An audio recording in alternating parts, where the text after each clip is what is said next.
পশ্চিমা বিরোধী জোটকে শক্তিশালী করতে ও কৌশলগত মধ্য এশিয়া অঞ্চলে প্রভাব বাড়াতে বুধবার কাজাখস্তানের আস্তানায় শুরু হয় 2 দিনব্যাপী সাংহাই কোঅপারেশন অর্গানাইজেশন এসসিওর শীর্ষ সম্মেলন। এতে যোগ দেন রুশ প্রেসিডেন্ট ভ্লাদিমির পুতিন, চীনা প্রেসিডেন্ট শি জিনপিং, তুরস্কের প্রেসিডেন্ট রিসেপ তাইপ এরদোয়ান, পাকিস্তানের প্রধানমন্ত্রী শাহবাজ শরীফ সহ জোটের শীর্ষ নেতারা।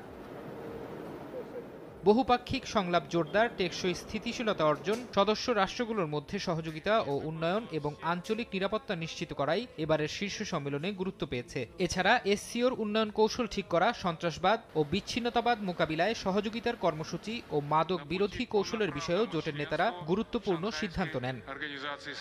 সম্মেলন ঘিরে ব্যস্ত সময় পার করেন জোটের শীর্ষ নেতারা। বুধবার আস্তানায় সাইডলাইন বৈঠকে অংশ নেন রুশ প্রেসিডেন্ট ভ্লাদিমির পুতিন ও চীনা প্রেসিডেন্ট শি জিনপিং। বিশ্বমঞ্চে যুক্তরাষ্ট্রের নেতৃত্বে আধিপত্যবাদ মোকাবিলা ইস্যুতে দুই রাষ্ট্রপ্রধানের মধ্যে আলোচনা হয়। রুশ প্রেসিডেন্ট